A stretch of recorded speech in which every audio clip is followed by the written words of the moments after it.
Handa na ba ang inyong mga puso para sa isang kwentong susubok sa inyong pananaw tungkol sa pag-ibig at katapatan? Halina't samahan ninyo akong muli sa isang paglalakbay na magpapatunay na kung minsan, ang pinakamalaking pagsubok ang siyang nagdadala ng pinakamalaking katotohanan.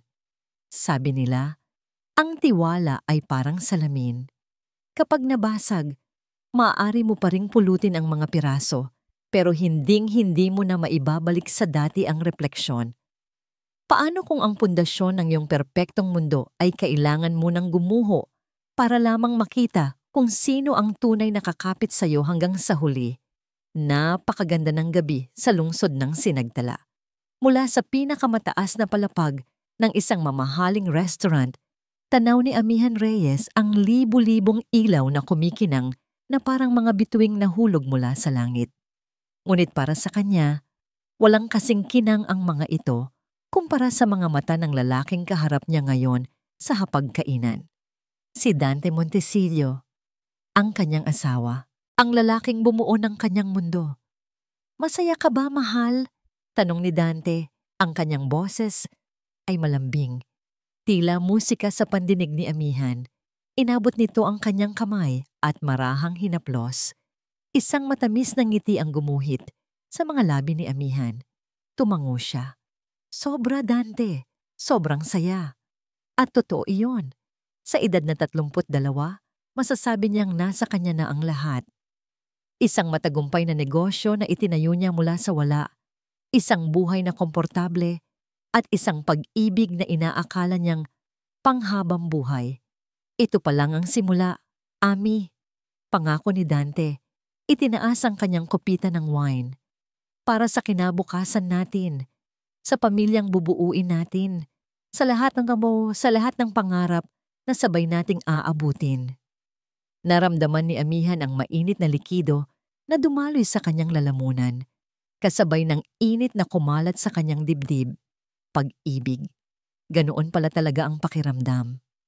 Ang bawat salita ni Dante ay tila balsamo na humihilom sa lahat ng pagod at sakripisyo niya sa buhay. Tinitigan niya ang bawat anggulo ng mukha nito, ang matangos na ilong, ang makapal na kilay, ang paraan ng pagngiti nito na tila laging may itinatagong kilig. Perpekto. Ang buhay niya ay perpekto.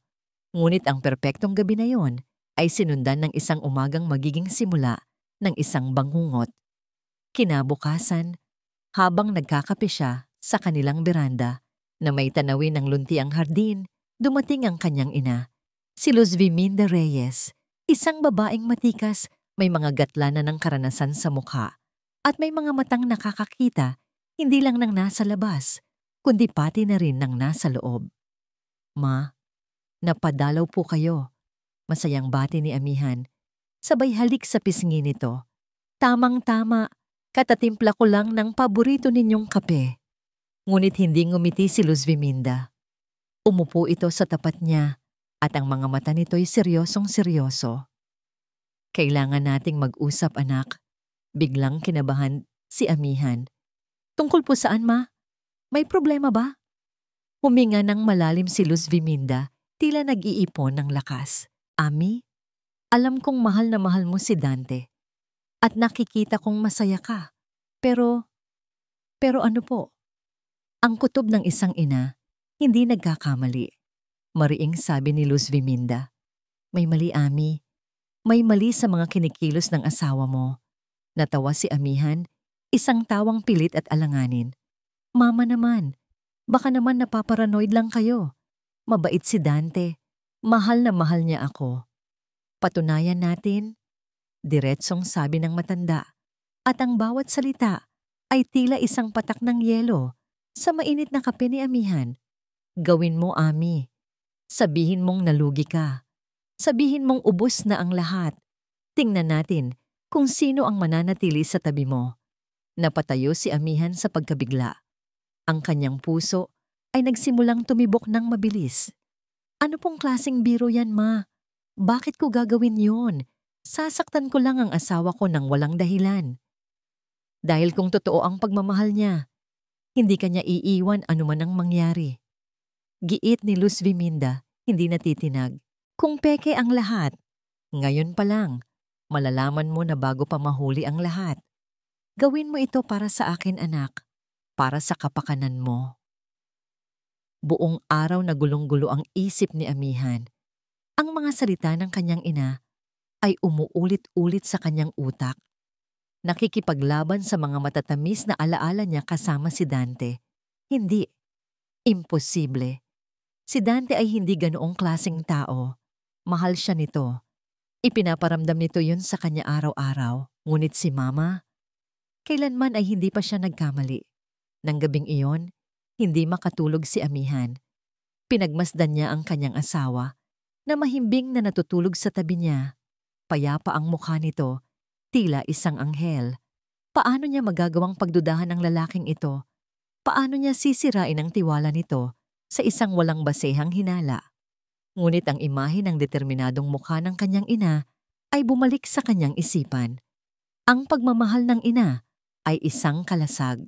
At ngayon, nararamdaman niyang itinaas ng kanyang ina ang kalasag na yon para protektahan siya sa isang panganib na hindi niya nakikita. Sa huli, nanginginig ang buong katawan. Bumangon siya. Dahan-dahan siyang lumabas ng silid. Dala ang kanyang telepono.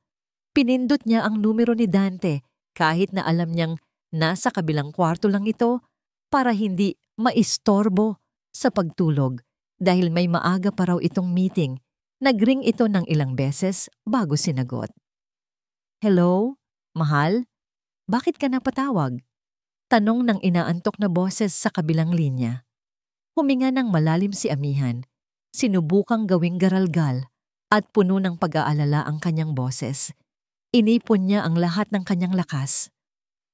Dante, may problema. May malaking problema. Anong problema? Ang kumpanya, Dante. Sabi ni Amihan, nanginginig ang mga labi. Yung pinasok kong bagong investment, scam pala. Ubos lahat, Dante. Lahat ng pinaghirapan ko, wala na. Isang nakabibinging katahimikan ang sumunod sa kabilang linya. Inaasahan ni Amihan na makarinig ng mga salita ng pag-alo, ng pag-aalala, ng pangakong aayusin nila ang lahat. Ngunit wala. Tanging ang tunog lang ng sarili niyang hininga ang kanyang naririnig. Ang bawat segundo ay tila isang oras. Pagkatapos ng tila walang hanggang paghihintay, nagsalita si Dante. Ngunit ang boses niya ay hindi na malambing. Wala na ang init at pagmamahal. Ito ay malamig, matigas, at puno ng isang bagay na hindi pa naririnig ni Amihan mula sa kanya kailanman. Ano ang sabi mo? Tanong ni Dante, ang bawat pantig ay mabagal at may diin. Ulitin mo nga. Ang bawat salita ni Dante ay tila matutulis na yelong tumusok sa puso ni Amihan. Ulitin mo nga. Hindi iyon pakiusap. Iyon ay isang utos. Isang malamig na utos na nagpabura sa lahat ng init na naramdaman niya mula sa kanilang hapunan kagabi. Nanginginig ang kanyang mga labi, inulit niya ang kasinungalingan na unti-unti nang nagiging isang masakit na katotohanan sa loob ng kanyang dibdib. Nalugi! Nalugi ang kumpanya, Dante. Wala na sa akin ang lahat. Isang buntong hininga ang narinig niya mula sa kabilang linya. Isang buntong hiningang hindi nagpapahiwatig ng awa o pag-aalala, kundi ng pagkainis. Diyos ko, Amihan, paano nangyari yan? Siguraduhin mo lang na hindi mo dinamay ang mga personal na ari-arian natin dyan sa kapabayaan mo. Pagkatapos noon, ibinaba na nito ang telepono. Hindi makagalaw si Amihan. Nanatili siya niyang nakatayo sa dilim ng kanilang pasilyo. Hawak ang teleponong tila biglang bumigat. Walang okay ka lang ba, mahal? Walang huwag kang mag-alala, malalagpasan natin to. Tanging isang tanong na nakasentro sa pera at ari-arian. Bumalik siya sa kanilang silid. Umaasang baka sa personal, iba ang magiging reaksyon ni Dante. Baka nabigla lang ito, ngunit hindi ito bumalik sa kwarto. Hinintay niya ito ng 1 oras, 2 oras. Sa huli, nakatulugan na niya ang paghihintay at ang mga unan sa paligid niya ay basa na ng mga luhang hindi niya namalayang pumatak. Kinabukasan, pagbaba niya, naabutan niya si Dante sa kusina. Nagtitimpla ng kape na para bang walang nangyari. Hindi man lang siya nito tiningnan. Ang lalaking dati-rati, hindi aalis ng bahay nang hindi siya hinahalikan, ay dumaan lang sa tabi niya. Dante, tawag niya. Ang boses ay halos pabulong na lang. Humarap ito sa kanya at nakita ni Amihan ang pagbabago sa mga mata nito. Nawala na ang kinang. Napalitan iyon ng pagkairita. Ano? Mag-usap naman tayo please. Pakiusap niya. Sumimsim ito ng kape. Wala tayong dapat pag-usapan, Amihan. Ang kailangan nating gawin ay mag-isip kung paano tayo makakabangon dito. Ano pa ba ang natitira sa'yo? May mga alahas ka pa ba? Yung mga designer bags mo, pwede na nating ibenta yan. Naramdaman ni Amihan na parang may kung anong dumurog sa kanyang dibdib. Hindi yan ang mahalaga ngayon, Dante. Ang mahalaga, magkasama tayo. Isang mapaklang tawa ang kumawala sa bibig ni Dante. Magkasama? Ami, paano tayo mabubuhay sa pagmamahal lang? Maging praktikal ka nga. Bago pa man siya makasagot, tumunog ang telepono ni Dante. Nakita niya ang pangalan ng biyenan niyang babae sa screen. Ngumiti si Dante nang sagutin ito. Isang nangiting hindi na para sa kanya. Lumayo ito ng kaunti para mag-usap sila ng pribado. Nang matapos ang tawag, mas lalong naging madilim ang aura nito. Ilang sandali pa, ang telepono naman ni Amihan ang tumunog. Numero ng kanyang biyenan. Nanginginig niyang sinagot iyon. Hello po, ma. Huwag mo akong mamamamaha. Sigaw ng babae sa kabilang linya. Ang boses na dati malambing ay naging sintunado at matinis.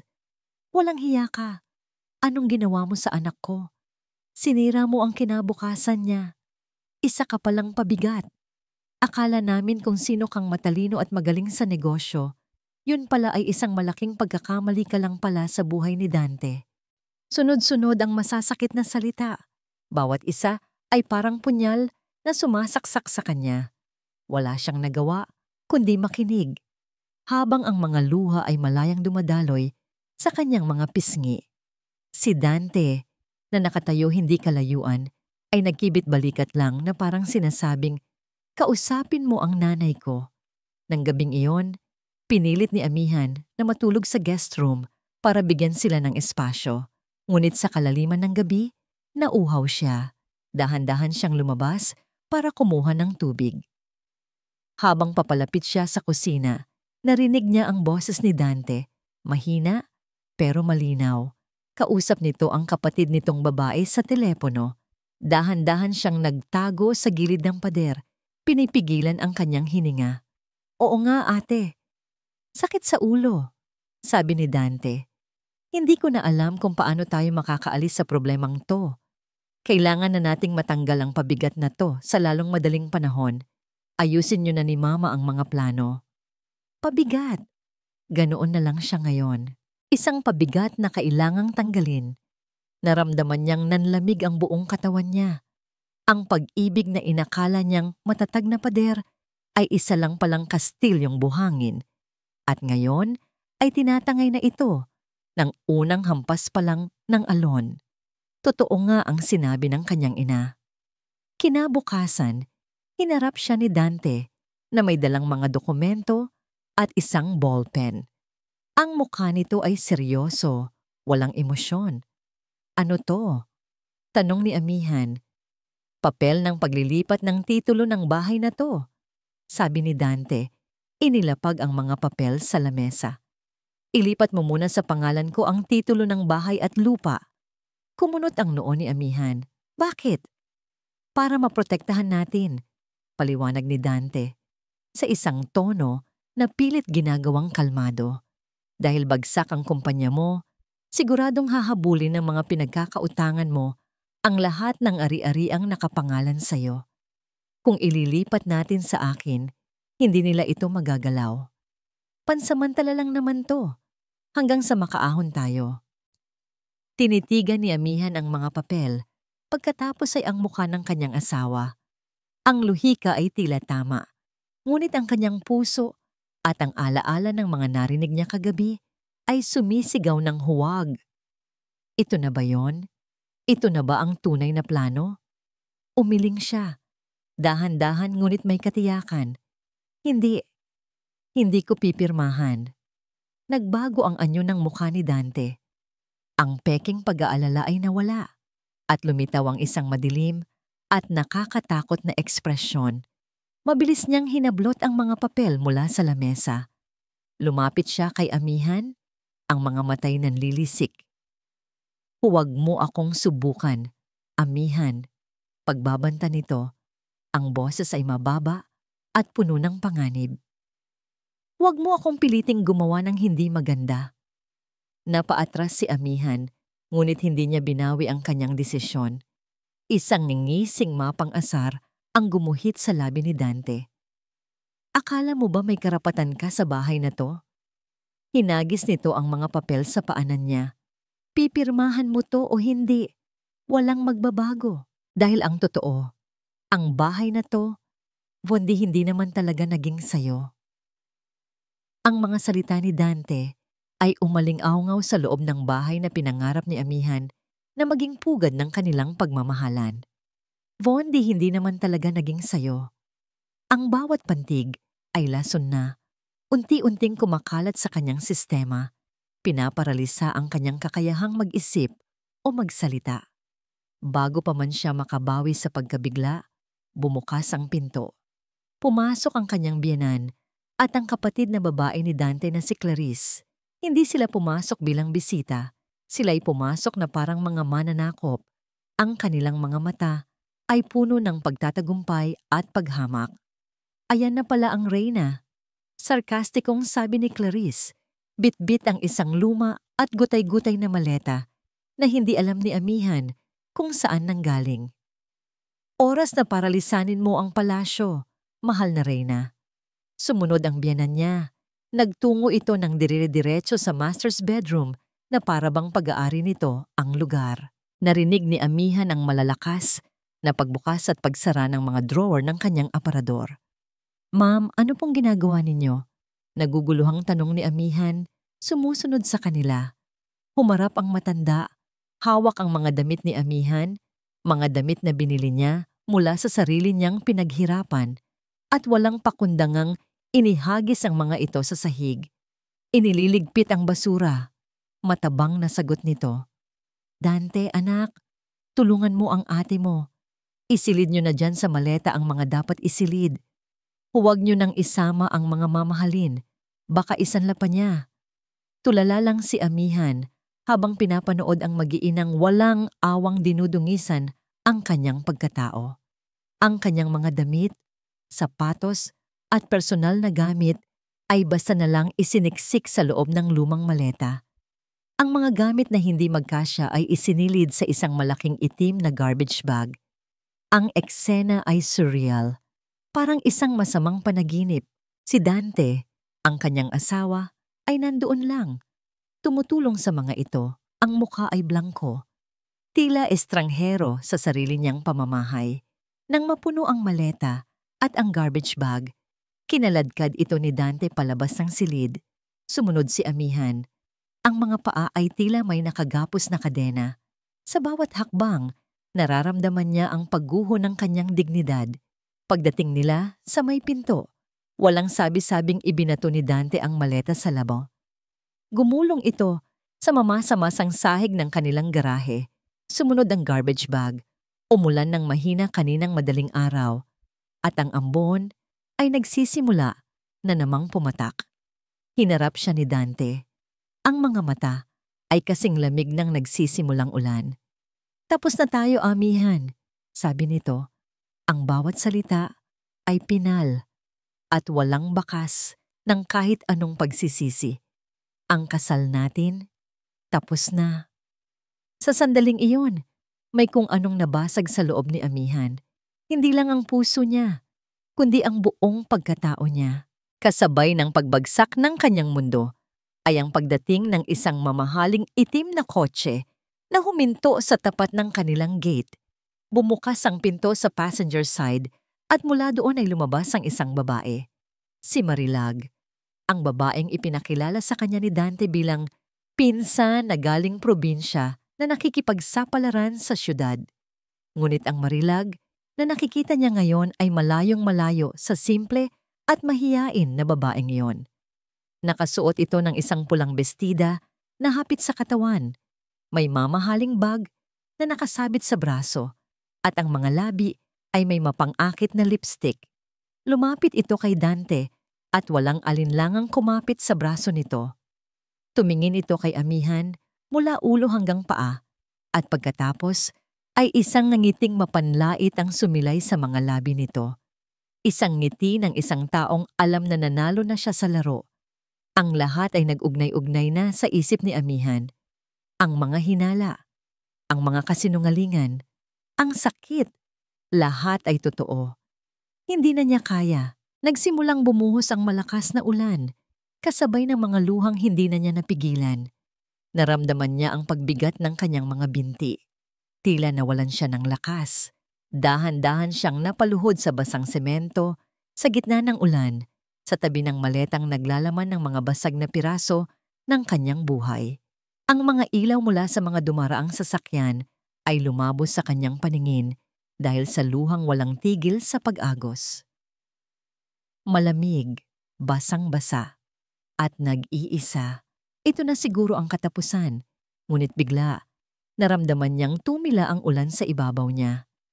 Isang payong ang nakasilong sa kanya, pinoprotektahan siya mula sa unos. Dahan-dahan niyang itinaas ang kanyang mga mata.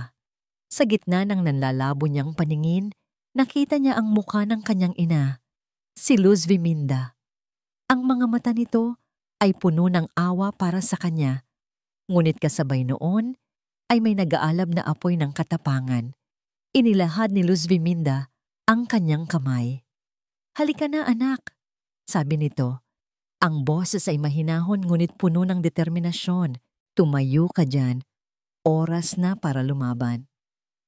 Ang biyahe papunta sa bahay ng kanyang ina ay isang mahabang katahimikan.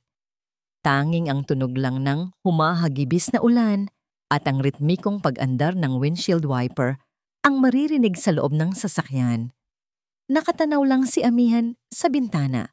Pinapanood ang mga ilaw ng lungsod ng sinagtala na lumalabo at naghahalo-halo dahil sa kanyang mga luhang hindi pa rin tumitigil sa pagpatak. Ang bawat ilaw ay tila isang alaala nila ni Dante. Maningning, ngunit ngayon ay isa na lang malabong imahe. Walang nagsalita sa kanilang dalawa. Alam ni Luz Viminda na walang salita ang makakapagpagaan sa sakit na nararamdaman ng kanyang anak sa mga sandaling iyon. Ang kailangan ni Amihan ay isang kanlungan at iyon ang ibinigay niya. Pagdating nila sa luma, ngunit maaliwalas na bahay kung saan siya lumaki, agad siyang inasikaso ng ina. Ikinuha siya nito ng tuyong damit at isang makapal na tuwalya. Habang pinupunasan niya ang kanyang basang buhok, nagtimpla naman si Luz Viminda ng mainit na salabat. "Inumin mo to, anak, para mainitan ang sikmura mo," sabi nito. Iniaabot ang isang tasa. Tinanggap iyon ni Amihan. Ang kanyang mga kamay ay nanginginig pa rin. Ang init mula sa tasa ay unti-unting gumapang sa kanyang nanlalamig na mga palad. Umupo siya sa maliit na sopa sa sala. Nakayuko, yakap-yakap ang sarili. Ang bawat sulok ng bahay na yon ay pamilyar, ngunit pakiramdam niya ay isa siyang dayuhan. Ang Amihan na umalis sa bahay na ito, ilang taon na ang nakalipas, puno ng pangarap at pag-ibig, ay patay na. Umupo si Luz Viminda sa tabi niya. Hinaplos nito ang kanyang likod. "Alam kong masakit, Ami. Sobrang sakit. Pero kailangan mong malaman. Hindi aksidente ang pagdating ko kanina." Doon lang nag-angat ng tingin si Amihan. Ang kanyang mga mata ay namamaga at puno ng pagkalito. "Ano pong ibig niyong sabihin?" Hindi sumagot si Luz Viminda. Sa halip, tumayo ito at naglakad papunta sa isang lumang aparador na gawa sa nara. Binuksan nito ang isang nakatagong pinto sa ilalim at mula doon ay inilabas ang isang maliit ngunit mabigat na bakal na kahadeyero. Maingat niyang pinihit ang kombinasyon, isang maliit na click ang umalingaw-ngaw sa tahimik na sala. Mula sa loob, kinuha niya ang isang makapal at kulay kape na folder. Bumalik siya sa tabi ni Amihan at inilapag ang folder sa maliit na lamesa sa kanilang pagitan. Ilang buwan na akong nag-iimbestiga, anak. Nanlaki ang mga mata ni Amihan. Nag-iimbestiga? Bakit po? Dahil ang kutob ng isang ina ay hindi natutulog, mariing sabi ni Luz Viminda. Binuksan niya ang folder. Ang unang laman nito ay isang serye ng mga litrato. Nanginginig na kinuha ni Amihan ang unang litrato. Si Dante at si Marilag, magkaakbay habang naglalakad sa isang beach resort. Ang ngiti sa kanilang mga labi ay hindi ngiti ng magpinsan. Iyon ay ngamang ngiti ng magkasintahan. Kinuha niya ang sunod. Nasa loob sila ng isang mamahaling restaurant. Nagtatawanan habang nag-iinuman ng wine. Sunod. Magkahawak kamay habang palabas ng isang sinehan. Sunod. Papasok sa isang hotel. Ang bawat litrato ay isang sampal sa kanyang mukha. Ang bawat isa ay patunay ng isang malalim na pagtataksil na naganap sa likod ng kanyang mga mata, sa likod ng kanyang tiwala. Ma, bulong niya, ang kanyang boses ay basag. Paano? Nag-hire ako ng private investigator noong isang buwan pa. Pag-amin ni Luz Viminda, ang boses ay kalmado ngunit may bigat. Nagsimula akong maghinala nang mapansin kong masyadong malaki ang mga cash withdrawal na ginagawa niya mula sa joint account ninyo para sa mga sinasabi niyang business trips. Inilabas ni Luz Viminda ang mga bank statement at credit card bills. Itinuro niya ang mga transaksyon, mga alahas, mga mamahaling damit, mga plane ticket para sa 2 tao papuntang Palawan. Lahat ay sa mga petsang sinabi ni Dante na mag-isa lang siyang aalis para sa trabaho. Ang pagpapanggap mo na nalugi ka, pagpapatuloy ng kanyang ina, iyon ang huling piyesa ng plano ko. Kailangan kong buksan ang mga mata mo sa paraang ikaw mismo ang makakakita. Dahil kung sinabi ko sa iyo noon ang lahat ng ito, hindi ka maniniwala. Lalabanan mo ako. Kakampihan mo siya. Yumuko si Amihan. Totoo. Lahat ng sinabi ng kanyang ina ay totoo. Niyakap niya ang kanyang mga tuhod at muling humagulgol. Ngunit sa pagkakataong ito, hindi na lang purong sakit ang nararamdaman niya. May halong galit. Galit sa sarili dahil sa pagiging bulag at isang nag-aapoy na galit para sa lalaking pinagkatiwalaan niya ng lahat. Pinunasan niya ang kanyang mga luha. Tinitigan niya ang mga ebidensya sa lamesa at ang pighati sa kanyang mga mata ay unti-unting napalitan ng determinasyon. Pero hindi pa dyan nagtatapos, anak, sabi ni Luz Viminda at itinuro ang isang close-up na litrato ni Marilag na masayang nakangiti. Dahil ang pinakadelikado sa lahat ay ang katotohanang ang babaeng ito, si Marilag Cruz, ay hindi totoo. Lumipas ang ilang araw. Ang mga luhang pumatak sa gabing iyon ay natuyo na, ngunit ang sakit na iniwan ng mga ito ay nagkristal sa loob ng dibdib ni Amihan. Hindi na ito isang malambot na pighati. Ito ay isa ng matigas at matulis na determinasyon. Nasa loob siya ngayon ng isang malamig at tahimik na opisina. Ang amoy ng mga lumang libro at mamahaling papel ay nangingibabaw sa hangin. Ito ang law office ni Attorney Roman de Guzman, isang batikang abogado na matagal nang pinagkakatiwalaan ng pamilya ng kanyang ina. Kasama niya si Luz Viminda. Sa kanilang harapan, bukod kay Attorney de Guzman, ay nakaupo rin ang private investigator na si G. Salcedo, isang lalaking may matalas na mga mata at seryosong mukha. Sa ibabaw ng malaking lamesang yari sa mahogany ay nakalatag ang folder na naglalaman ng mga paunang ebidensya. Salamat sa pagpunta ninyo, Miss Reyes, panimula ni Attorney de Guzman Ang kanyang boses ay kalmado at nagbibigay ng awtoridad. Base sa mga dokumentong ipinakita sa akin ng inyong ina, meron na tayong matibay na kaso para sa adultery. Ngunit, may mas malalim pa tayong kailangang hukayin. Tumingin ang abogado kay G. Salcedo. Mr. Salcedo, ano na ang balita sa background check na ipinagawa ko sa babaeng nagngangalang Marilag Cruz? Inayos ni G. Salcedo ang kanyang salamin. Ate, ginawa namin ang lahat. Sinuyod namin ang civil registry, mga talaan sa probinsya na sinasabing pinanggalingan niya. Kinausap namin ang mga malalayong kamag-anak ng pamilya Montesillo sa iba't ibang lugar.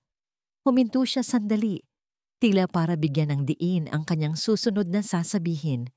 Ang konklusyon namin, walang Marilag Cruz sa angka nila. Kahit sa talaan ng mga ipinanganak sa bayang sinabi ni Dante, walang record ng kanyang pangalan. Ang pagkatao niya ay isang malaking kasinungalingan. Kahit na inaasahan na niya ito, base sa huling sinabi ng kanyang ina, naramdaman pa rin ni Amihan ang panlalamig sa kanyang batok. Isang pekeng pinsan, isang pekeng pagkatao. Gaano katagal na ba siyang niloloko?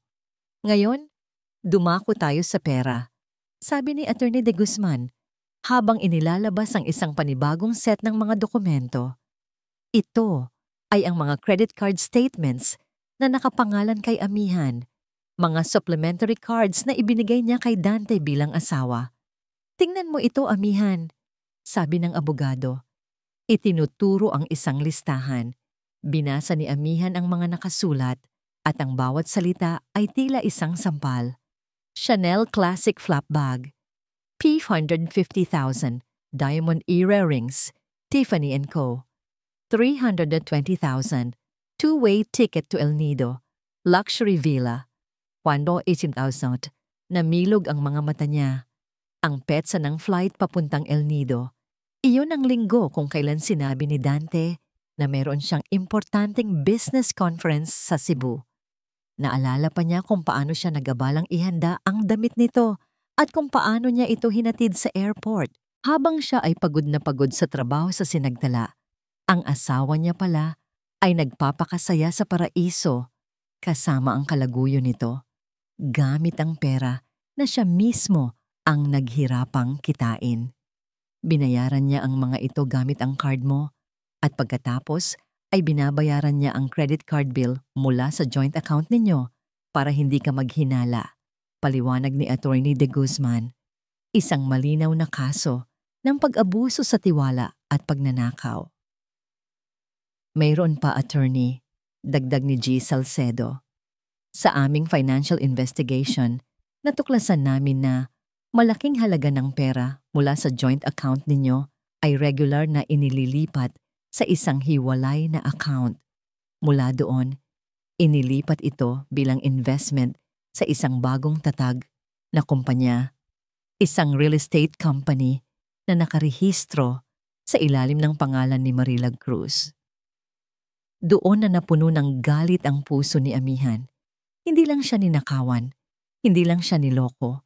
Ginamit pa ng mga ito ang kanyang sariling yaman para bumuo ng sarili nilang kinabukasan. Ang bawat sentimo na inilipat nila ay isang pangarap na ninakaw mula sa kanya.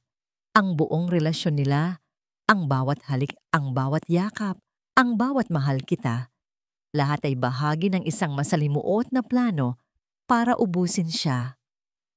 Hayop sila, nanginginig na sabi ni Amihan. Ang kanyang mga kamao ay nakakuyom sa ibabaw ng lamesa.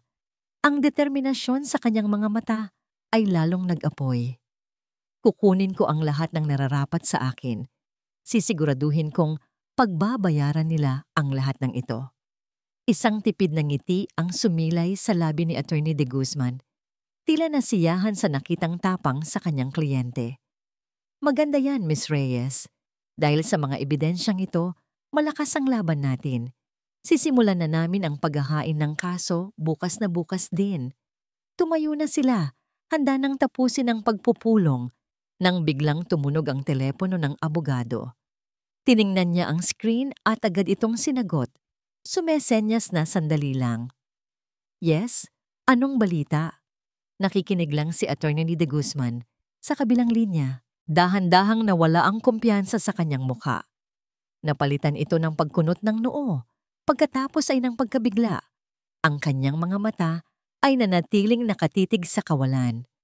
Sigurado ka ba dyan? Tanong niya sa kausap. Ang boses ay seryoso. Sige, i-email mo sa akin ang detalye ngayon din. Ibinaba niya ang telepono.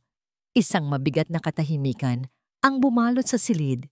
Tumingin siya kay amihan at ang kanyang ekspresyon ay nagdulot ng kaba sa dibdib ng babae. Miss Reyes, panimula ng abogado, ang boses ay mas mababa at mas mabigat kaysa kanina. May nakuha tayong impormasyon mula sa aming contact sa National Statistics Office. May mas malaki tayong problema. Ano po yun, attorney? Tanong ni Luz Viminda. Tumingin ng diretso si Attorney De Guzman sa mga mata ni amihan. Miss Reyes, mukhang mas malalim pa ang hukay na pinasok natin dahil si Dante Montecillo ay hindi pala tunay niyang pangalan. Ang mga salitang binitiwan ni Attorney De Guzman ay tila isang malakas na bombang sumabog sa gitna ng tahimik na opisina. At ang mga piraso nito ay tumusok sa bawat sulok ng isipan ni amihan. Si Dante Montecillo ay hindi pala tunay niyang pangalan. Ano po ang ibig niyong sabihin? Halos hindi makapaniwalang tanong ni amihan. Kinuha ni G. Salcedo ang isang puting kartulina na kanina pa nakatupi sa tabi niya at inilatag ito sa lamesa. Pagbuklat nito, isang komplikadong diagram ang tumambad sa kanila. Sa gitna ay ang litrato ni Dante na nakangiti. Ang parehong litratong nakalagay sa kanilang wedding album. Mula sa litratong yon ay may mga linyang kumukonekta sa iba't ibang pangalan. Ang tunay niyang pangalan ay Ricardo de Leon. Paliwanag ni G. Salcedo, itinuturo ang pangalan sa itaas ng litrato. Si Dante Montecillo ay isang pagkataong nilikha niya para sa'yo. Sa Cebu, kilala siya bilang Leo Sebastian. Sa Davao, siya si Marco Imperial. Tinitigan ni amihan ang diagram. Ang bawat pangalan ay may koneksyon sa litrato ng isang babae. Mga babaeng magaganda, mukhang matalino at matagumpay. Sa ilalim ng bawat litrato ay may maikling description. Restaurant owner, real estate broker, tech startup founder. Katulad niya. Lahat sila ay katulad niya. Isang alon ng pagkasuklam ang rumagasa sa buong katawan ni amihan. Hindi ito simpleng galit. Ito ay pandidiri. Ang lalaking minahal niya, pinakasalan, at pinangarap na makasama habang buhay ay hindi kailanman umiral. Isa lang siyang karakter. Isang script na ginampanan ng buong husay. At siya ang huling na biktima. Hindi lang siya nag-iisa. Pagpapatuloy ni G. Salcedo, itinuro niya ang litrato ni Marilag na konektado rin sa diagram. Sa bawat operasyon nila, iba-iba rin ang papel ni Marilag. Minsan pinsan, minsan kapatid, minsan naman ay isang kaibigang nangangailangan ng tulong. Sila ay isang team, isang sindikato na ang target ay mga matatagumpay na babaeng single o byuda. Mayroon kaming nakuhang testimonya, sabi ni Attorney De Guzman habang binubuksan ang isang laptop sa lamesa. Ang isa sa mga biktima niya noon sa Cebu, pumayag siyang magsalita sa kondisyon na itatago namin ang kanyang pagkakakilanlan. Pinindot niya ang play. Isang video ang lumabas sa screen. Isang babaeng nakaupo sa dilim, ang mukha ay natatakpan ng anino. At ang boses ay binago para hindi makilala. Nakilala ko siya bilang si Leo, panimula ng babae sa video. Ang boses ay nanginginig, ngunit may bakas ng matinding galit. Aksidente raw na nabangga niya ang kotse ko sa parking lot. Napakagalang niya, napaka-charming. Dinala niya ako sa hapunan bilang paumanhin. Mula doon, naging mabilis ang lahat. Sinabi niya lahat ng gusto kong marinig. Na hinahangaan niya ang katatagan ko, na hindi hadlang ang tagumpay ng isang babae para mahalin siya. Napahawak si amihan sa kanyang bibig. Ang bawat salita ng babae ay tila kinuha mula sa sarili niyang aklat ng pag-ibig. Ang paraan ng pagkikita nila ni Dante, isang aksidenteng pagkakabangga rin sa isang coffee shop. Ang mga linyang binitiwan nito, lahat ay pareho, isang paulit-ulit na modus. Pinagkatiwalaan ko siya, pagpapatuloy ng babae sa video, humihikbi na. In-encourage niya akong mag-invest sa isang siguradong negosyo, pera ko, pero sa pangalan niya. Hanggang sa isang araw, nagising na lang ako, wala na siya. Wala na ang pera, naglaho na parang bula. Nang matapos ang video, isang mabigat na katahimikan ang muling bumalot sa silid. Ang tanging maririnig ay ang pinipigilang paghikbi ni Amihan. Ang kwento niya ay hindi pala natatangi. Isa lang pala siyang kabanata sa isang mahabang libro ng panloloko. Ang kanyang dakilang love story ay isang recycled na script. Mabilis niyang pinunasan ang kanyang mga luha. Ang pagkasuklam at pandidiri ay natabunan ng isang bagong damdamin. Takot. Isang malamig na takot na gumapang mula sa kanyang talampakan hanggang sa kanyang batok. Hindi lang isang taksil na asawa ang kalaban niya. Isang buong sindikato. Naunawaan ni Atty. De Guzman ang tumatakbo sa isip niya. Amihan, seryosong sabi nito, kailangan mong maintindihan, hindi na ito isang simpleng kasong sibil para sa pag-aari o adultery. Ang kinakaharap natin ay isang organisadong grupo ng mga kriminal. Mas delikado ang laban na ito. Naramdaman ni Amihan ang mahigpit na paghawak ng kanyang ina sa kanyang kamay sa ilalim ng lamesa. Nakita niya ang takot sa mga mata ni Luz Viminda, hindi para sa sarili nito, kundi para sa kaligtasan niya.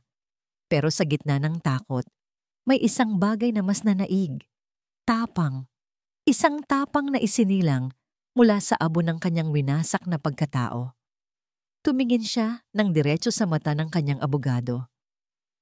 Hindi ako natatakot, sabi niya. Ang boses ay hindi na nanginginig. Itutuloy natin ito. Kahit ano pa ang mangyari, itutuloy natin ito. Hindi lang para sa akin, kundi para sa lahat ng babaeng niloko nila. Sa sandaling iyon, kasabay ng kanyang matapang na deklarasyon, nag-vibrate ang kanyang cellphone na nasa ibabaw ng lamesa. Isang text message mula sa isang hindi rehistradong numero. Binuksan niya ito. Naglalaman ito ng isang litrato. Isang litratong kuha mula sa labas ng bintana ng opisina. Naka-zoom in sa kanya habang seryosong nakikipag-usap sa abogado. Kuha ito ilang minuto lang ang nakalipas. Sa ilalim ng litrato, may isang maikling mensahe. Alam mo na ang dapat gawin. Tumigil ka na.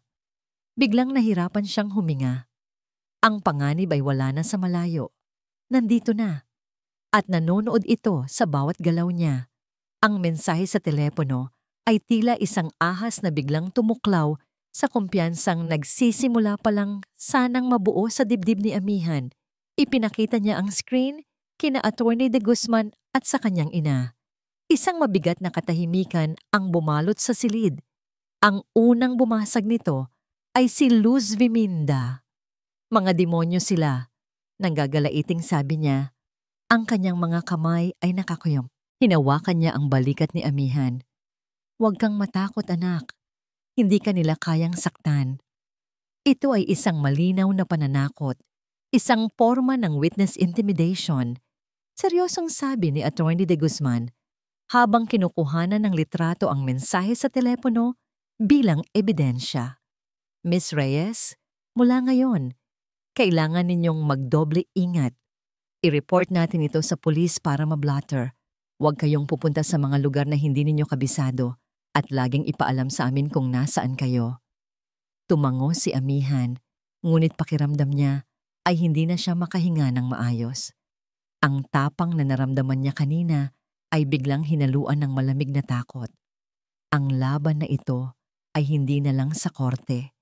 Ang laban na ito ay umabot na sa kanyang personal na kaligtasan. Kinabukasan, naging mas malala pa ang lahat. Maagang nagising si Amihan. dahil sa sunod-sunod na pag-vibrate ng kanyang telepono. Mga tawag at mensahe mula sa mga kaibigan at kasosyo sa negosyo.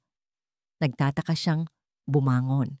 Paglabas niya ng silid, nakita niya ang kanyang ina sa sala. Hawak ang isang tabloid na may nanginginig na mga kamay. Ang mukha ni Luz Viminda ay maputla. "Ma, ano po yan?" tanong ni amihan. Pilit na itinago ni Luz Viminda ang dyaryo sa likod nito. "Wala, anak. Mga basura lang na balita." Ngunit huli na ang lahat. Nakita na ni amihan ang kanyang mukha sa front page. Isang malaking litrato niya nakuha noong isang business event, katabi ng isang malaki at nakakainsultong headline. "Bigating negosyante, lugi dahil sa lalaki?" Agad niyang inagaw ang tabloid. Ang kanyang mga mata ay mabilis na tinakbo ang mga nakasulat na salita at ang bawat isa ay tila lason. Sinasabi sa artikulo na ang dahilan ng kanyang pagkakalugi ay hindi dahil sa masamang investment, kundi dahil sa pagiging maluho niya sa kanyang batang-batang kalaguyo. Mayroon pang isang pekeng source na nagsasabing sangkot daw ang kumpanya niya sa mga iligal na transaksyon kaya ito bumagsak. Ang kanyang pangalan, ang kanyang reputasyon na pinaghirapan niyang buuin sa loob ng maraming taon ay dinudungisan at niyuyurakan sa harap ng buong mundo. Walang hiya sila, bulong ni amihan. Ang dyaryo ay nayupi sa kanyang mahigpit na pagkakahawak. Paano nila nagawa to? Ngunit simula pa lang pala iyon. Nang gabing iyon, habang sila ni Luz Viminda ay tahimik na naghahapunan, sinusubukang ibalik ang normalidad sa kanilang buhay. Isang malakas na kalabog ang yumanig sa buong bahay. Blag! Kasabay nito ang tunog ng nababasag na salamin. Napasigaw ang dalawang babae sa gulat. Mabilis na tumayo si Luz Viminda at niyakap si amihan. Ang bintana sa kanilang sala ay basag. Sa gitna ng sahig, sa ibabaw ng mga bubog, ay may isang malaking bato. Nakatali sa bato ang isang piraso ng papel. Nanginginig na lumapit si amihan at kinuha ang papel. Nakasulat dito sa malalaking pulang letra, "Ang susunod, ulo mo na." Hindi na napigilan ni amihan ang sarili. Napasandal siya sa pader at napahagulgol. Ang takot ay bumabalot na sa bawat himaymay ng kanyang pagkatao. "Tatawag ako ng pulis," sabi ni Luz Viminda. Kinuha ang telepono. Habang kausap ng kanyang ina ang mga pulis, tumunog naman ang telepono ni amihan, si Attorney De Guzman. "Amihan, nasa bahay ka lang ba ng nanay mo?" tanong ng abogado. Bakas ang pag-aalala sa boses. "Opo, attorney." "Kayo po, bakit?" "May dalawang sasakyang kanina pa sunod ng sunod sa akin pag-alis ko sa opisina," sabi nito. "Hindi ko na tinuloy ang pag-uwi. Nandito ako ngayon sa isang police station. Gusto ko lang siguraduhin na ligtas kayo. Pinapalibutan na nila tayo, amihan. Sinusubukan nilang ihiwalay ka sa mga taong tumutulong sa'yo." Pagkatapos ng tawag na yon, tila gumuho ang lahat ng natitira pang lakas ni amihan. Hinahabol na nila ang kanyang abogado. Tinatakot na nila ang kanyang ina. Ang mga pader ay tila sumisikip sa paligid niya. Ang huling dagok ay dumating kinabukasan sa anyo ng isang TV interview. Sa isang sikat na morning show, umupo si Marilag, umiiyak, at nagpanggap bilang ang pinakakaawa-awang biktima sa buong mundo. "Hindi ko na po kaya ang paninira niya sa amin," sabi ni Marilag sa host. Ang mga luha ay parang talon na dumadaloy sa kanyang mga pisngi. "Si Ate Ami po, itinuring ko siyang parang kapatid. Pero nang malaman niyang may namumuong pagtitinginan sa amin ng pinsan kong si Dante, nagbago ang lahat. Ginamit niya ang kanyang pera at kapangyarihan para sirain kami. Ang kwento ng pagkalugi? Isa lang po iyong drama para makuha niya ang simpatya ng lahat at palabasin kaming masama." Pinanood ni amihan ang bawat segundo ng palabas na yon, hindi makapaniwala sa kapal ng mukha ng babae. Ang galing nitong umarte. Ang galing nitong magsinungaling. Ang buong Pilipinas ay nakikinig sa kanya, naniniwala sa kanyang mga pekeng luha. Sa gitna ng kanyang galit at pagkabigo, Muling nag-vibrate ang kanyang telepono. Isang pamilyar na numero. Ang numero ni Dante. Ilang segundo siyang natigilan bago niya sinagot. "Hello?" Mahinang sabi niya. Isang pamilyar na boses ang kanyang narinig. Hindi ito galit. Hindi ito nananakot. Ito ang malambing at mapagmahal na boses na minsan niyang minahal. "Ami, mahal ko," malamig na sabi ni Dante. "Nakikita mo na ba? Nagiging magulo na ang lahat, hindi ba? Hindi naman kailangang maging ganito." Naramdaman ni Amihan ang panlalamig sa kanyang buong katawan. "Talaga bang gusto mong ituloy pa to, ha? Mahal." Pagpapatuloy nito, ang boses ay tila isang bulong na puno ng lason at pekeng pagmamahal. "Alam mo, may ilan din naman akong alam na maliliit na sikreto mo. Sigurado ka bang gusto mong malaman ng lahat ang mga yon?" Ang silid pulungan sa law firm ng kabilang panig ay malamig at walang buhay. Ang hangin ay mabigat sa tensyon at ang tanging maririnig ay ang mahinang ugong ng air conditioner. Para kay Amihan, ang bawat segundo na lumilipas sa loob ng silid na yon ay tila isang pagtitiis. Ilang gabi na siyang hindi makatulog ng maayos. Ang imahe ng basag na bintana at ang mga salita sa tabloid ay paulit. Ulit na naglalaro sa kanyang isipan. Ang banta ni Dante sa telepono ay isang lason na patuloy na gumagapang sa kanyang ugat. Sa kabilang panig ng mahabang lamesa ay nakaupo si Dante, katabi ang kanyang makinis at mukhang buwaya na abogado. Isang pekeng ngiti ang nakapaskil sa labi ni Dante. Isang nga ngiti na hindi umaabot sa kanyang mga mata. Sa tabi ni Amihan ay ang kanyang ina, si Luz Viminda, na diretso lang ang tingin, hindi nagpapakita ng anumang emosyon. Si Atty. De Guzman naman ay seryosong nakatitig sa mga kalaban. "Salamat sa pagdating ninyo," panimula ng abogado ni Dante, si Atty. Fernandez. "Nandito tayo para sa isang pre-trial mediation. Ang layunin natin ay iwasan ng isang magulo at nakakapagod na paglilitis. Ang kliyente ko, si Mr. Montesillo, ay handang maging bukas palad para matapos na ito ng mapayapa." Isang mapaklang na ngiti ang gustong kumawala sa labi ni Amihan. Bukas palad. Pagkatapos siyang nakawan, lokohin at takutin, iyon ang salitang gagamitin nila. Nagpatuloy si Atty. Fernandez. Dahil sa pagmamahal pa rin ng kliyente ko kay Miss Reyes, handa siyang iatras ang lahat ng posibleng counter charges laban sa kanya. Paninirang puri, emotional distress. Kung papayag si Miss Reyes na iatras din ang lahat ng kaso niya at lalakad palayo ng tahimik. At ano ang kapalit ng katahimikan na yan? Malamig na tanong ni Atty. De Guzman. "Wala." Simpleng sagot ni Atty. Fernandez. "She leaves with what she has left, which is nothing." Isang malinis na hiwalayan, walang habulan ng ari-arian. Ang bahay ay mananatili sa kliyente ko. Tapos ang usapan. Bago pa man makasagot ang abogado ni Amihan, isang mahinang tawa ang narinig mula kay Dante. "Isipin mo na lang, nabayad yan sa lahat ng sakit ng ulo na idinulot mo, Ami." Sabi nito, kunwari nanghihinayang. Hindi na nakatiis si Amihan. "Wala kang karapatan. Ngunit, kung ipipilit pa rin ninyo ang laban na ito," putol ni Atty. Fernandez at ang kanyang boses ay biglang naging matalas. "Mapipilitan kaming ilabas ang aming huling alas." May kinuha siyang isang maliit na digital voice recorder mula sa kanyang briefcase at ipinatong ito sa gitna ng lamesa. Ang katahimikan sa silid ay naging mas mabigat. "Ano yan?" tanong ni Atty. De Guzman. "Isang maliit na paalala," sabi ni Atty. Fernandez at pinindot ang play button.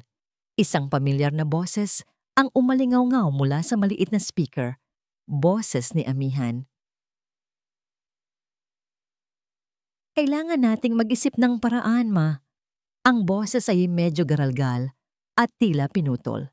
Sumunod ang boses ni Luz Viminda. Ang kutob ng isang ina, hindi nagkakamali. "Gawin mo ito para sa kapakanan mo." Muling boses ni Amihan mula sa ibang pag-uusap. "Ubos lahat, Dante. Lahat ng pinaghirapan ko, wala na. At ang huli, ang pinakamasakit sa lahat ay ang boses muli ni Luz Viminda. Iyon ang huling piyesa ng plano ko. Pinatay ni Attorney Fernandez ang recorder. Nanlamig ang buong katawan ni Amihan. Naramdaman niyang umalis lahat ng dugo mula sa kanyang mukha. Iyon ay mga totoong pag-uusap nila ng kanyang ina. Ngunit pinutol-putol, pinagtagpi-tagpi at inilabas sa konteksto para palabasin na sila ang nagplano ng isang scam laban kay Dante mula pa sa simula. Pinalabas na ang pagpapanggap niyang pagkalugi ay isang tunay na plano para makakuha ng pera mula kay Dante. Isa itong obra maestra ng panloloko. Tumingin siya sa kanyang ina. Nakita niya ang pagkabigla at galit sa mga mata nito. Isang recording na malinaw na edited at pineke. Galit na sabi ni Attorney De Guzman. Patunayan ninyo sa korte. Mayabang na sagot ni Attorney Fernandez. Pero habang ginagawa ninyo yan, ang recording na ito ay nasa kamay na ng media. Isipin ninyo ang eskandalo, ang babaeng negosyante na nagpanggap na biktima para lang lokohin ang sarili niyang asawa. Sino sa tingin ninyo ang paniniwalaan ng publiko? Ang kaawa-awang lalaking niloko o ang babaeng ganid sa pera? Sa wakas, itinuon ni Dante ang kanyang tingin kay Amihan. Ang mga mata nito ay puno ng tagumpay. Dahan-dahan, isang nga ang ngiti ang sumilay sa kanyang mga labi. Isang nga ang ngiti na puno ng pang-aasar. Isang ngiti na nagsasabing, "Checkmate!" Ito na ang huling alas nila. Isang sandata na hindi lang sisira sa kaso niya, kundi wawasak sa buong pagkatao at reputasyon niya habang buhay. Ang pagpupulong ay natapos ng walang kasunduan, ngunit para kay Amihan, tapos na ang laban. Sa loob ng sasakyan, habang malakas ang buhos ng ulan sa labas, doon na bumigay ang lahat ng lakas na pinilit niyang ipunin. Humagulgol siya ng humagulgol. Ang kanyang mga balikat ay nayayanig. Ang lahat ng tapang, lahat ng galit ay natunaw at naging isang malaking dagat ng kawalan ng pag-asa. "Suko na ako, ma," sabi niya sa gitna ng kanyang pag-iyak. "Hindi ko na kaya. Panalo na sila." Pinapanood lang siya ni Luz Viminda. Hinahayaan siya ng ilabas ang lahat ng sakit. Hinaplos nito ang kanyang buhok. "Wala na, ma. Wala na," patuloy ni Amihan. "Sisirain nila ako. Sisirain nila tayo. Dapat pala, nakinig na lang ako sa kanila. Dapat pala tumigil na lang ako." Nang bahagyang humupa ang kanyang mga hikbi, hinawakan ni Luz Viminda ang kanyang baba at pilit na iniharap ang mukha niya. Tinitigan siya nito ng diretso sa mga mata at sa gitna ng pag-aalala, may isang apoy na nag-aalab doon. "Makinig ka sa akin, Amihan," mariin na sabi ng kanyang ina. "Ang boses ay hindi na malambing, kundi matigas na parang bakal. Hindi tayo susuko." Umiling si Amihan. "Pero ma, yung recording, nagkamali siya ng akala, anak," sabi ni Luz Viminda. Sa sobrang talino niya sa panloloko, naging kampante siya. Akala niya, siya lang ang marunong maglaro ng ganitong laro. Isang nakakakilabot na katahimikan ang namagitan sa kanilang dalawa, na binasag lang ng patak ng ulan. Hinigpitan ni Luz Viminda ang hawak sa kamay ni Amihan. Hindi niya alam. Bulong ni Luz Viminda. At sa mga labi nito ay may sumilay na isang tipid ngunit matapang na ngiti. Na may recording din ako. Ang mga salita ni Luz Viminda ay parang isang kidlat na gumuhit sa madilim na kalangitan sa loob ng sasakyan. Hindi niya alam na may recording din ako. Natigilan si Amihan sa pag-iyak. Dahan-dahan niyang inangat ang kanyang ulong mabigat. Ang mga mata niyang namumugto ay puno ng pagkalito at isang maliit, nanginginig na butil ng pag-asa. "Recording? Anong recording, ma?" Hindi agad sumagot si Luz Viminda. Maingat niyang iminaneho ang sasakyan palayo sa gusali ng mga demonyo at ipinarada ito sa isang tahimik at hindi gaanong mataong kalye. Pinatay niya ang makina. Ang tanging maririnig na lang ay ang malakas pa ring patak ng ulan sa bubong ng kotse. Mula sa kanyang handbag, kinuha niya ang kanyang cellphone at isang maliit na silver na pluma.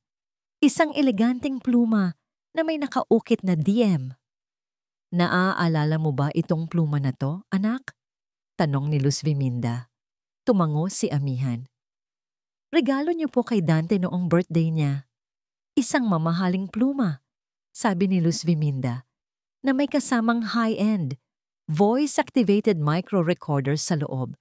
"Ibinigay ko yan sa kanya noong nagsisimula pa lang ang hinala ko. Alam kong mahilig siya sa mga magagarang gamit. Alam kong palagi niya itong dadalhin sa bulsa ng kanyang coat bilang isang tropeo." Nanlaki ang mga mata ni amihan sa pagkamangha. Akala niya ay isa lang itong palamuti, pagpapatuloy ng kanyang ina. Pero ito ang naging mata at tainga ko. At isang gabi, habang iniwan niya ang kanyang coat sa sala ninyo, nakuha ko ang lahat ng kailangan ko. Kinuha ni Luz Viminda ang kanyang telepono, isinaksak ang pluma, gamit ang isang maliit na adapter, at pinindot ang play sa isang audio file na may petsang 2 linggo na ang nakalipas. Sa una, mahina lang ang tunog. Ngunit maya-maya, narinig ni amihan ang 2 boses na nagpaguho ng kanyang mundo. Ang mayabang na boses ni Dante at ang malanding halakhak ni Marilag. "Ang tanga talaga niya, no?" sabi ng boses ni Marilag na sinundan ng malutong na tawa. "Akala niya talaga may business trip ka sa Cebu. Kung alam lang niya na nasa El Nido tayo at winawaldas ang pera niya." "Hayaan mo na, babe," sagot ng boses ni Dante. "Ganyan talaga, pagbulag sa pag-ibig. Basta sundin mo lang ang plano. Kapag nakuha na natin ang bahay at ang huling investment niya, tapos na ang laro. Bye-bye, Amihan Reyes." Naramdaman ni amihan ang pag-akyat ng dugo sa kanyang ulo. Ngunit ang sumunod na narinig niya, ang tuluyang nagpatigas sa kanyang puso na parang bato. "Paano kung lumaban siya?" tanong ni Marilag. "Paano kung kumuha siya ng magaling na abogado?" Isang mayabang na tawa ang naririnig mula kay Dante. "Simple lang, gagamitin natin ang mga pinag-uusapan nila ng nanay niya. Magaling ang sound engineer natin. Puputulin natin dito, dudugtungan doon. Gagawa tayo ng sarili nating kwento. Isang recording na magpapamukha sa kanilang sila ang masama. Sinong paniniwalaan ng korte? Sila o ang ebidensya?" Pinatay ni Luz Viminda ang recording. Ang galit sa dibdib ni amihan ay sumabog na parang bulkan. Ang bawat hibla ng pighati ay natunaw at naging purong galit. Ang mga luhang pumapatak sa kanyang mata ay hindi na luha ng kalungkutan, kundi luha ng matinding puot. Hindi siya niloko, hindi siya ninakawan. Pinagplanuhan siya, pinaglaruan, ginawa siyang katatawanan. Ang pinatay niya ay hindi ang pag-ibig ko, bulong ni amihan sa sarili. Ang boses ay malamig at puno ng panganib. Ang pinatay niya ay ang kahinaan ko. Pag-uwi nila, hindi na siya ang amihan na halos gumuho kanina. Nagtungo siya sa banyo at tiningnan ang sarili sa salamin. Ang babaeng nakikita niya ay may namumugtong mga mata. Ngunit sa likod nito ay may isang apoy na hindi pa niya nakikita kailanman. Isang apoy na kayang tumupok ng lahat ng kasinungalingan sa mundo. Kinabukasan, sa opisina ni Atty. De Guzman, ipinarinig nila ang recording. Pagkatapos itong pakinggan, ang seryosong mukha ng abogado ay napalitan ng isang ngiti. Isang ngiti ng isang manlalaro ng chess na nakakita ng isang brilliant move. Ito na ang killer evidence natin. Ngunit hindi pa doon natapos ang magandang balita. "May isa pa, amihan," sabi ni Atty. De Guzman. "Dahil sa kwento mo, nahanap ni Mr. Salcedo ang biktima sa Cebu.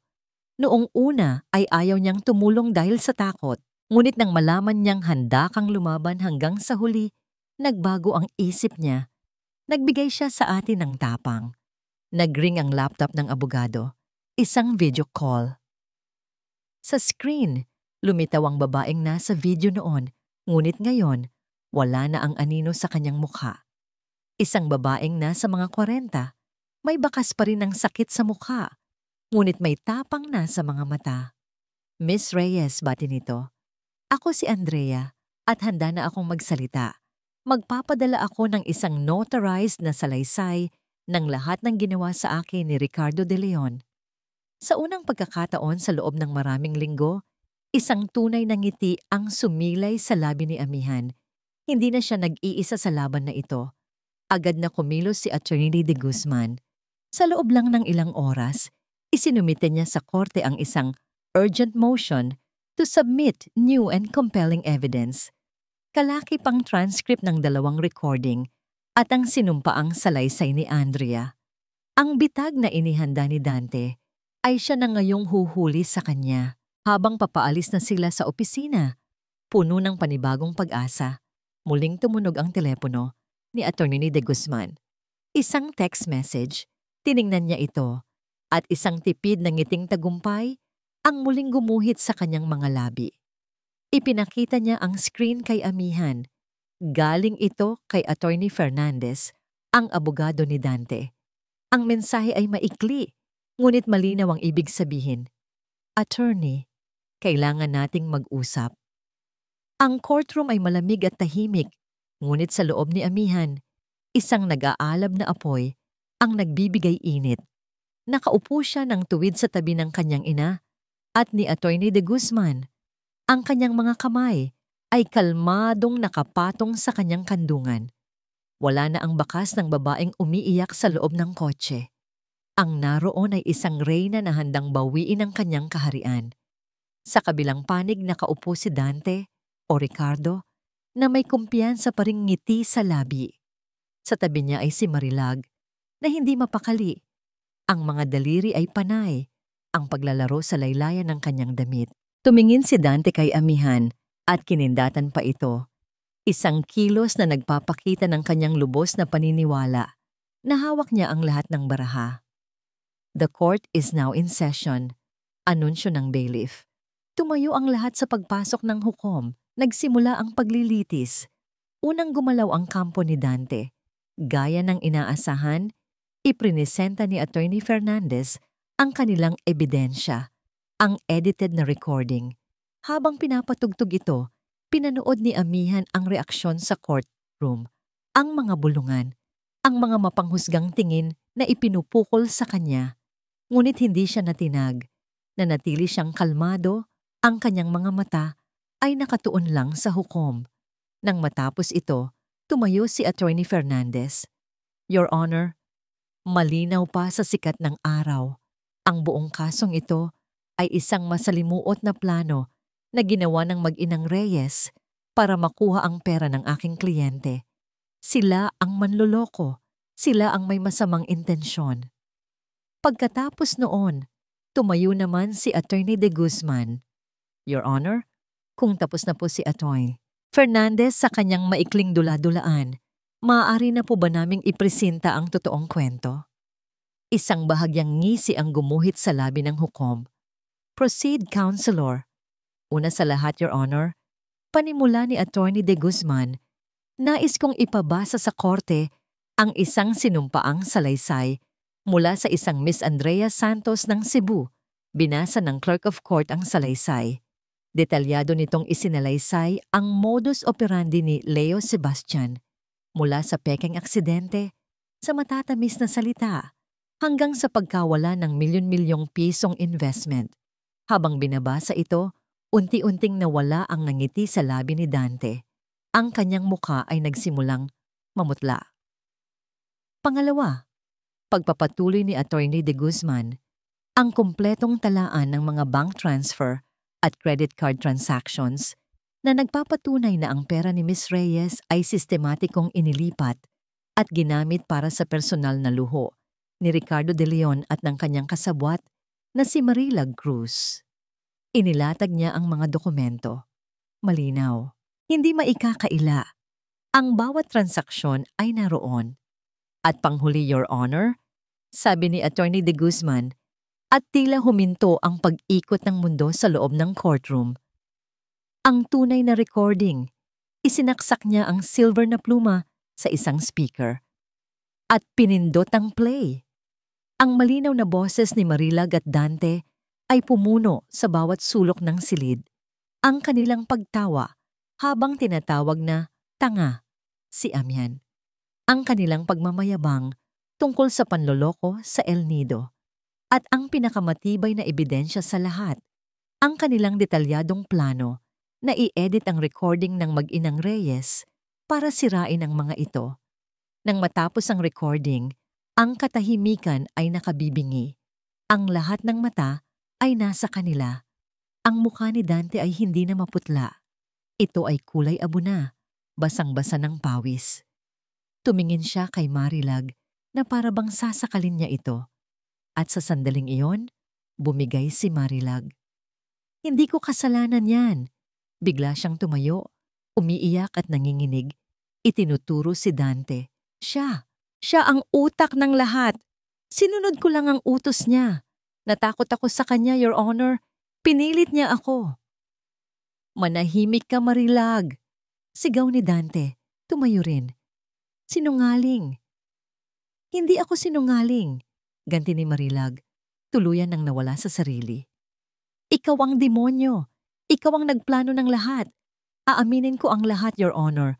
Huwag niyo lang akong ikulong. Naging magulo ang courtroom. Nagkasigawan ang dalawang kampo.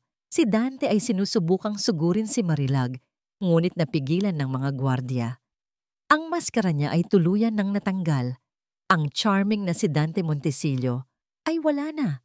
Ang natira ay ang desperadong kriminal na si Ricardo de Leon na nasukol na sa sarili niyang bitag. Order in the court!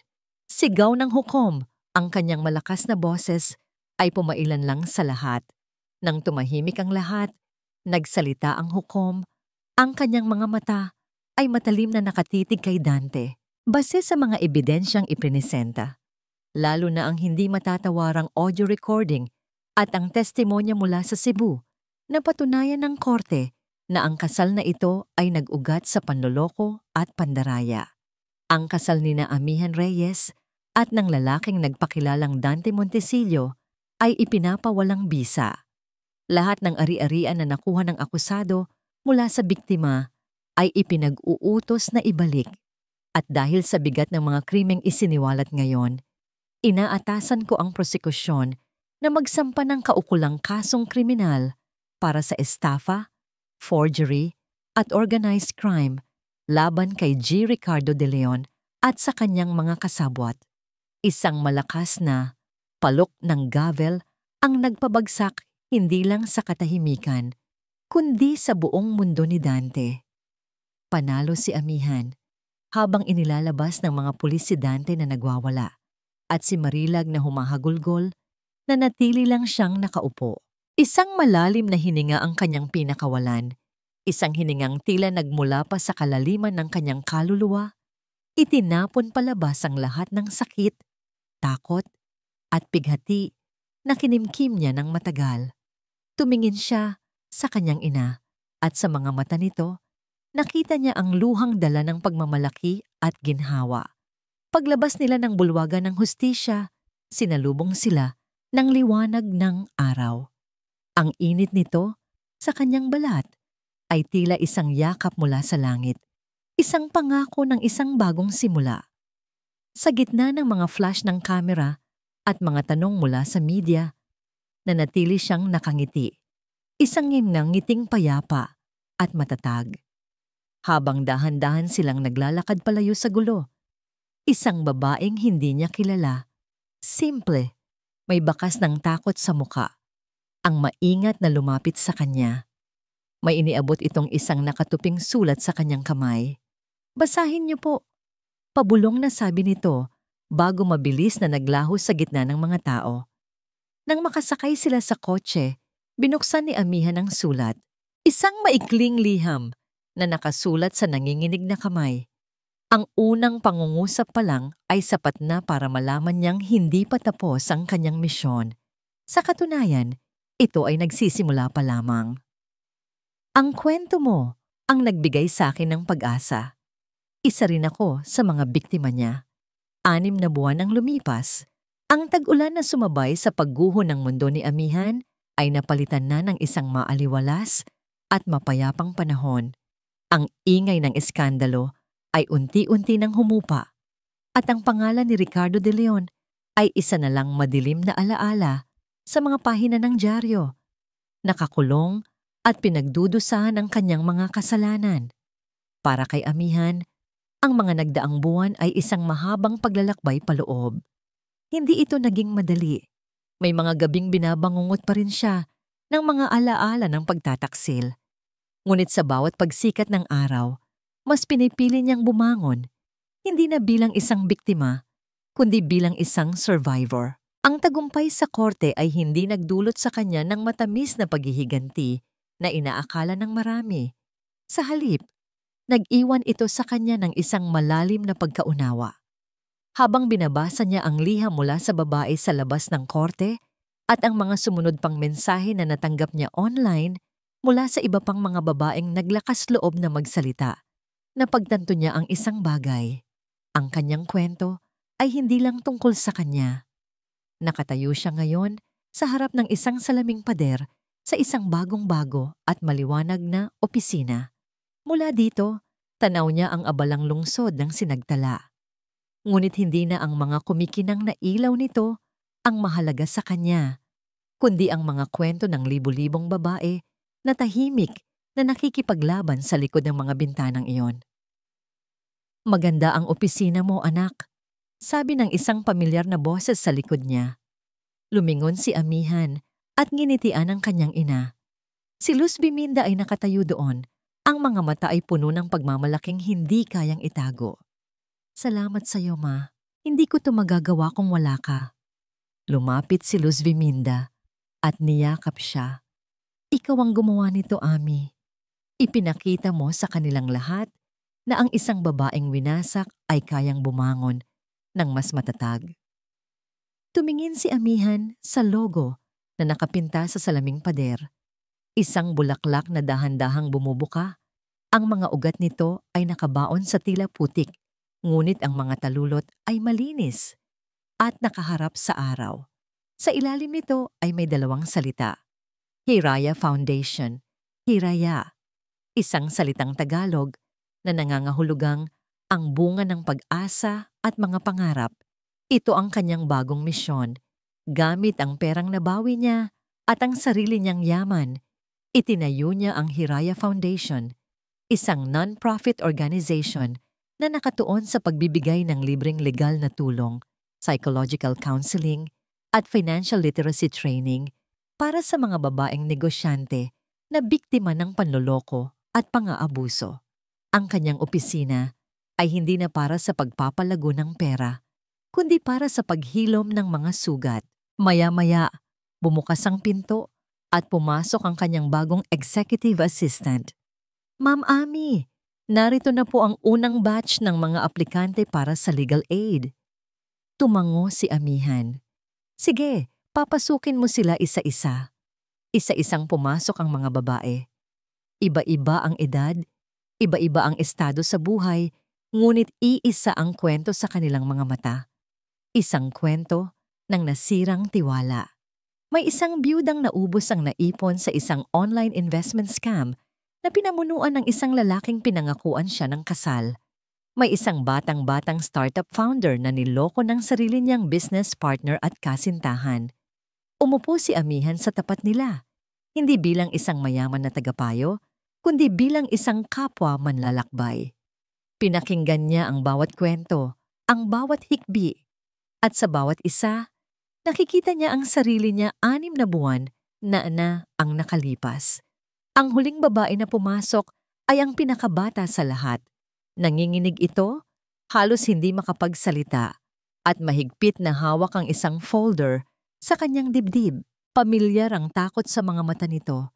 Ito ang parehong takot na naramdaman niya noon. Inilahad ni Amihan ang kanyang kamay. "Huwag kang matakot," sabi niya sa isang mahinahon at mainit na boses. "Naiintindihan kita." Dahan-dahang kinuha ng babae ang kanyang kamay. Hindi madali ang laban na ito. Pagpapatuloy ni Amihan, isang maliit na ngiti ang sumilay sa kanyang mga labi. Pero ang unang hakbang para manalo ay ang pagpiling lumaban.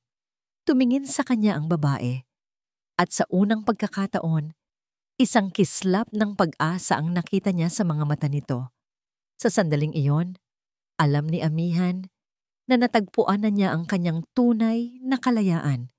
Hindi ito nasa laki ng kanyang bank account o sa tagumpay ng kanyang mga negosyo.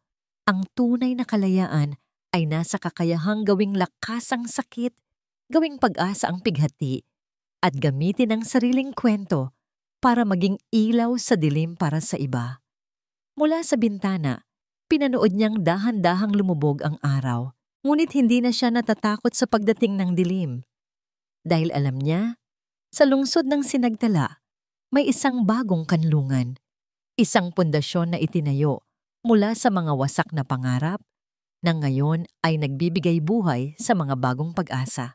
Ang kwento niya ay hindi nagtapos sa paghihiganti. Ito ay nagsimula sa paghilom. At dito po nagtatapos ang kwento ni Amihan. Isang kwento na nagpapatunay na ang tunay na lakas ay hindi nasusukat sa yaman o tagumpay, kundi sa kakayahang bumangon mula sa pinakamatinding pagbagsak. Ipinakita sa atin ng kanyang paglalakbay na ang kapatawaran, lalo na sa sarili, at ang pagtulong sa kapwa ang siyang tunay na susi sa paghilom at pagkamit ng isang makabuluhang buhay. Minsan, kailangan munang mawasak ang ating mundo para maitayo natin ang isang mas matatag at mas magandang pundasyon. Maraming pong salamat sa inyong walang sawang pagsubaybay at pakikinig sa ating kwento. Naway may napulot kayong aral at inspirasyon mula sa buhay ni Amihan. Ano po ang masasabi ninyo sa kanyang naging desisyon sa huli? At anong klaseng mga kwento pa po ang gusto ninyong marinig sa mga susunod nating paglalakbay? I-comment nyo lang po sa ibaba. Hindi dito nagtatapos ang ating paglalakbay. Marami pa pong kwentong kasing ganda at mas puno ng aral dito sa aming channel. Kung nagustuhan nyo ang kwentong ito, i-like, i-share sa pamilya at mga kaibigan at mag-subscribe na rin para lagi kayong updated sa mga susunod pa naming kwento. I-click nyo ang notification bell para kayo ang unang makarinig kapag may bago kaming upload. Pagpalain po kayo ng Panginoon, kayo at ang inyong buong pamilya. Hanggang sa muli.